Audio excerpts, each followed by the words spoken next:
Hi everyone, welcome to Emma, a true infidelity story. I'm excited to share a new story with you. I don't think I will ever forget that moment. It all started that day when I went to a friend's farm. I had escaped to my friend's ranch to find peace, a break from the chaos of life. It was early morning, the air still crisp as I wandered through the property. Suddenly I caught sight of a movement from the corner of my eye. A massive black and brown cute dog was charging toward me from across the field. My heart raced a mix of fear and confusion, gripping me should I run, but my feet were rooted to the ground. My eyes locked on the imposing figure, racing toward me. When the cute dog stopped mere inches from where I stood, I braced myself for the worst. Its sharp gaze pierced through me. And yet there was no aggression, only a calm, almost knowing presence. The creature's breath was heavy, its muscular frame towering. But its amber eyes were oddly gentle, as if they could see right through me. I didn't even think before I reached out my hand, hesitant, but unable to resist the magnetic pull of this animal, before I could react. The cute dog lifted one massive paw and offered it to me. A lump formed in my throat as I held it, overwhelmed by the strange connection forming between us. "Ah, so you finally met Theodore," my friend called out from a distance, breaking the trance. Theodore, the pride of the ranch, both protector and family. My friend spoke about his loyalty, his intelligence, and his uncanny ability with people. But I hardly heard a word. My mind was still on the cute dog, Theodoran, seemingly steadier, deeper, and with an unrelenting stare into my eyes. And I knew then and there that this was no ordinary animal. A premonition made me feel our meeting was not coincidental. Something had shifted in that moment, and though I didn't understand it yet, I knew Theodoran had already begun to change my life in ways I couldn't fathom. We stared at each other in silence for a while. What his eyes said was even more than what he could say with words. You could almost see in his gaze the experience and emotions he had gathered through all the years. It was all in an instant, and yet time had stood still. My heart was racing, yet I was filled with this weird sense of calm. That's when it dawned on me that Theodore wasn't any cute dog. He was a soulmate. I really don't think I had ever felt such a deep connection with an animal before. I never thought that so much meaning, so much depth could exist in a cute dog's gaze. I didn't pull my hand back gently. On the contrary, when I held Theodore's huge paw for a moment, it was as if we began to understand each other better. My mind was scattered, but one thing was certain at that moment. My bond with Theodoran was unlike anything I had ever known. My friend's voice brought me back to reality. "You see, he's a true friend. The kind of friend everyone needs," he said. Looking at Theodore, I didn't even hear my friend's words at that moment. There was only the Theodore for me, that powerful, elegant, and yet mysterious being. It was as if he was trying to tell me something, but I couldn't figure it out yet. My thoughts were confused, occupying my mind with my thoughts on one side, and the silent message in Theodore's eyes on the other. That huge, charismatic, cute dog was there to reassure me. Not just a cute dog, but a friend to guide me, to show me things. In that moment I was sure that this strange but deep connection between Theodore and me would change my life. For a while the Theodore and I stood there on the farm, looking eye to eye. I had no idea what I was supposed to do. But in that moment it was as if everything was finding its way. Theodore's presence gave me both peace and confidence. Despite its enormous size, I didn't feel an ounce of fear. She felt like a friend, just an angel. It felt like I had known him for years. After a while, the Theodore's eyes grew sharp, as if he wanted to tell me something. But it was something so complex that no logic or words can describe my feelings. Sometimes it's hard to maintain such a relationship, even between people. But in that moment I realized how strong and special this relationship I had with the Theodore was for me. Not just as a cute dog, but like a companion, where there washed away my fears and doubts. Suddenly he turned his big head slightly to the side, and took a few steps towards me. I noticed how slow and careful his steps were. He took his time and came to me quietly, in no hurry. This gesture is enough to make me feel closer to her. There was nothing menacing or threatening in the Theodore's eyes. On the contrary, it gave me warmth and confidence. His presence seemed to break down all the walls inside me. The Theodore was a real friend. At the same time, I thought, does such a cute dog really exist? He was so human, so sensitive and understanding that I suddenly felt very comfortable with him. At that moment I felt stronger than ever, more secure than ever. That huge cute dog was not only physical, but also emotional. More time passed and Theodore's every move seemed to carry meaning. What steps he would take, what looks he would send when he would calm down and stop everything had a purpose. It meant that he was more than just a cute dog. He was a protector, a teacher, a friend. And he seemed to be teaching me something beyond everything else. Things took a sudden turn after that first connection. The bond between Theodore and I grew stronger. But I had no idea that this cute dog, this magnificent creature, was about to lead me into something I couldn't have anticipated. It wasn't just a friendly encounter anymore. It was almost as if Theodore had a mission for me. That afternoon, as we were walking around the fields, something shifted. Theodore, who had been calm and playful, suddenly stopped. His head snapped up, ears alert, eyes scanning the distance. His body was tense, every muscle rippling under his fur. The change in his demeanor was immediate, and it sent a chill through me. I followed his gaze but saw nothing, just the wide open land. The same calm atmosphere we'd been enjoying moments before. But the Theodore knows something that I don't. I hesitated for a moment. Am I thinking too much? But then Theodore shut down without warning. His powerful limbs moved with speed and purpose, and suddenly he was running across the field. I froze. I don't know what to do. Should I pursue it? My instincts tell me yes, so I hurriedly ran after him. The Theodore didn't even look back, he just kept running. His body was filled with the dust of movement. When I reached the edge of the field and saw him disappear into the trees and head towards the small forest on the property, my heart skipped a beat. Curiosity and anxiety washed over me. I don't know where he's going or why, but one thing is clear. Something is not right. I'm exerting more and more force to keep up. The Theodore's speed was amazing. I reached the trees and could theodorically see him through the thick undergrowth. But then I heard a very loud sound. A low, inaudible voice came from deep within the forest. The Theodore stopped and his ears twitched. He looked back at me. His eyes were dark and focused, as if to say, "Stay close and follow me along with the Theodore." I followed him into the dense forest. The air feels heavier here. The trees towered above us, their branches whisper in the wind. The sunlight theodorically penetrates the roof, casting strange shadows on the ground. My heart pounded as I tried to keep up with the Theodore, who seemed to know where he was going. His movements were purposeful. It was as if he felt he had to go and I'm ready to go. We walked deeper into the forest, and a rustling sound sounded. It's coming everywhere in front of us. The ever-alert Theodore navigator slowed his speed by lowering your head and tense your body. I felt the hair on the back of my neck stand up. There was something unsettling about this place, something that felt off. Then without warning, Theodore stopped. His eyes locked on something in the distance, and I followed his gaze through the dense trees. I saw a small, dilapidated cabin. It looked abandoned, as though no one had lived there for years. The door hung loosely on its hinges, and the windows were dark, covered with grime and dirt. But it wasn't the cabin itself that caught my attention. It was the strange, faint sound coming from inside.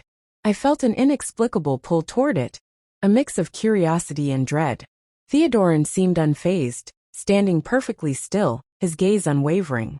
It was as if he knew what lay inside the hairs on my arms tinged, but I knew I had to follow him.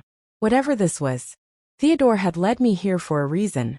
The closer we got to the cabin, the more uneasy I became.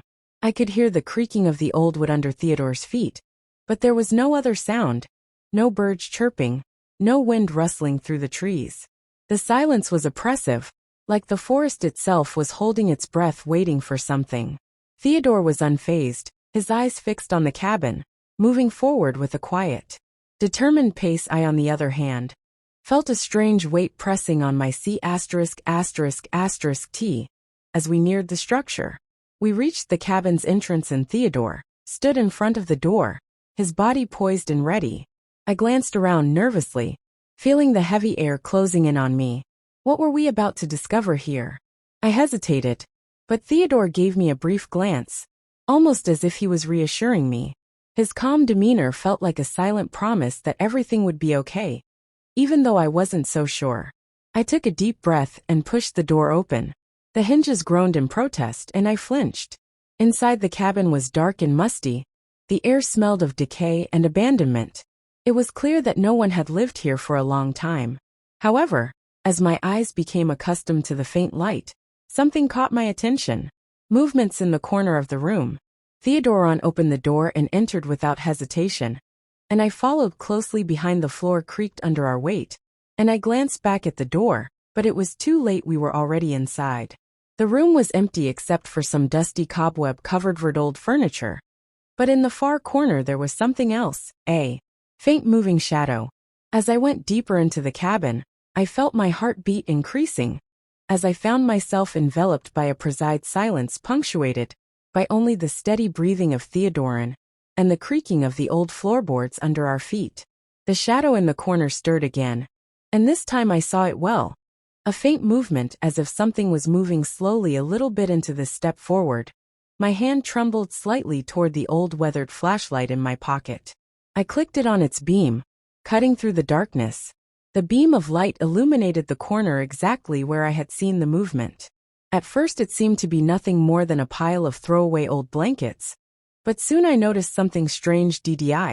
Something was under them, a small object, glimmering slightly in the dim light. It caught my attention immediately, and then my curiosity grew wild. I started to move toward it slowly, mind racing with questions. What could it possibly be? And why did it lie here, hidden in this old, forgotten cabin? Theodore stayed unhealthily black beside me, never moving his watchful eyes from the area. I kneel down, clear some of the old clothes, and reveal a small wooden C********T. It was old, its surface scratched and worn from years of neglect, but it seemed out of place in the otherwise dilapidated room. I gently touched the lid, and as I did, I felt a strange chill pass through me. My fingers trembled as I slowly lifted the lid, the hinges creaking under the pressure. Inside there was something I hadn't expected, a stack of old yellowed papers, and a small tarnished key. The papers were brittle, the edges curled from age, but the key gleamed in the dim light, as if it had been waiting for this moment. Theodoron stepped forward, his nose twitching as he sniffed at the C*******T. I could feel his presence, the energy in the room shifting slightly. It was as though he understood what the C******T meant as though he had known about it all along. I took the key in my hand, my mind spinning with possibilities. What did it unlock? Was it connected to the strange happenings around the cabin? I unfolded one of the papers carefully. The writing was old but legible, some kind of journal entry. My eyes scanned the words quickly, but then I froze. The text spoke of a hidden treasure, a secret long buried within the forest, guarded by a loyal protector. The words were vague, but the meaning was clear. Someone had hidden something valuable here, and Theodore's presence was no coincidence. He had led me here for a reason, but the reason wasn't entirely clear yet.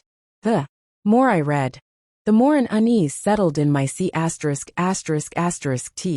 The journal entry did not speak just of treasure. It spoke of a curse that had been handed down through the generations. The treasure was cursed, and those who would seek it and search it were doomed to face unimaginable danger. The more I read into it, the more I felt the weight of the warning sink in. Had I just stumbled onto something far bigger than I could possibly comprehend? Was Theodore's loyalty to this place due purely to devotion, or because he must protect something that thought noted at me? But I could not help but keep on reading. I had to know more.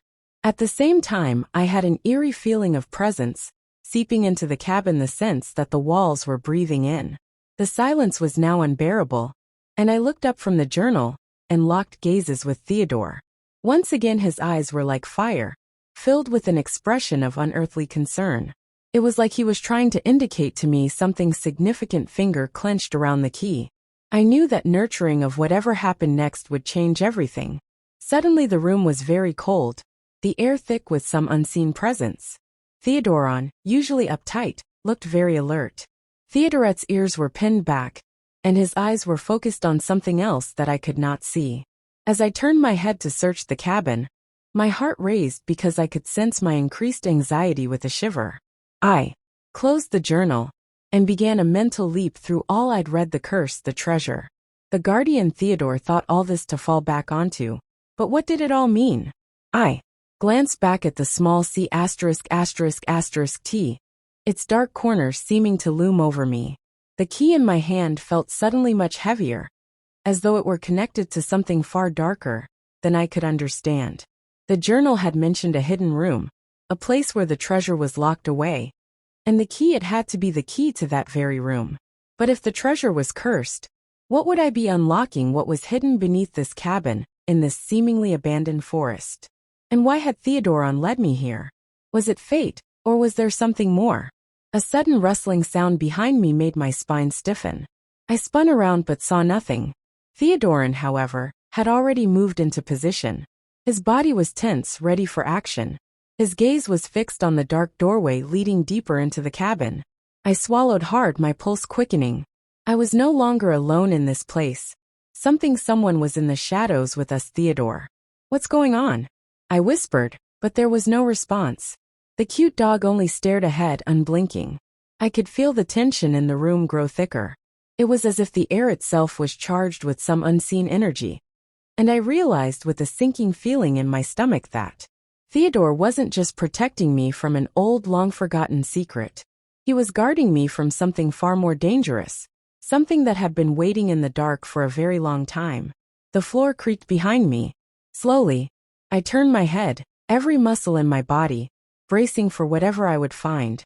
At first there was nothing but darkness, but as I stood there, a faint movement caught my eye. It was like a figure, a shadowy outline, Theodorally discernible against the dim light. It stood still, watching my breath hitched as the shadow slowly began to take shape.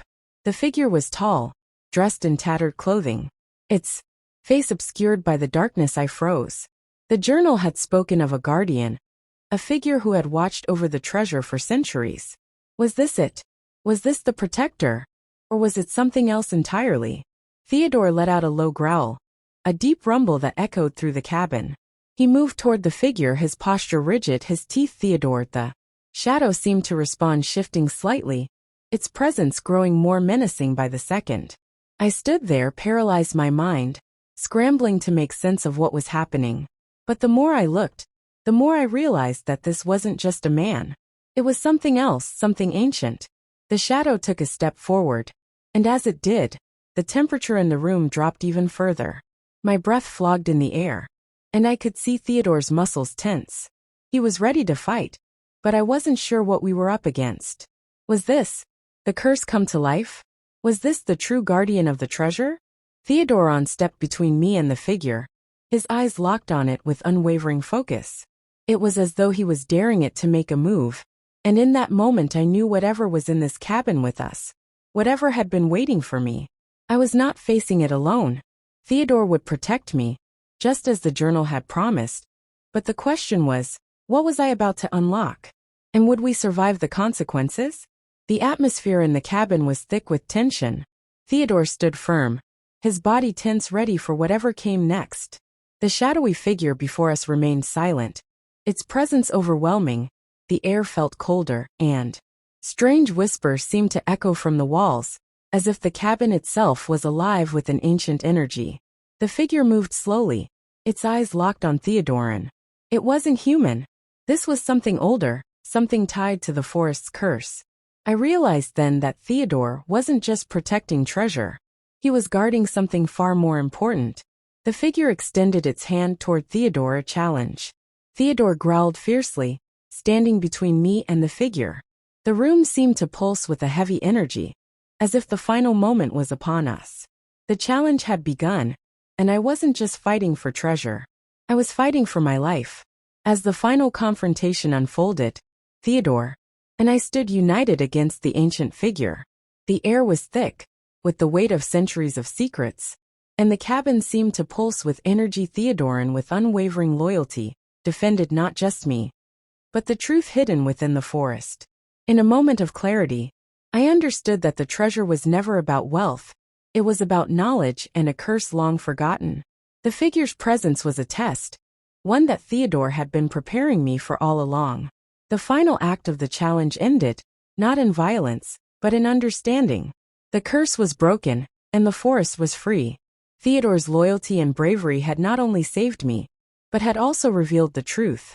As we left the forest, the bond between us had grown beyond words, unspoken yet unbreakable. It wasn't just a cute dog I had met that day. It was a protector, a guide and a friend. If this story resonated with you, please like, comment, and subscribe. Your support helps us craft more engaging stories for you.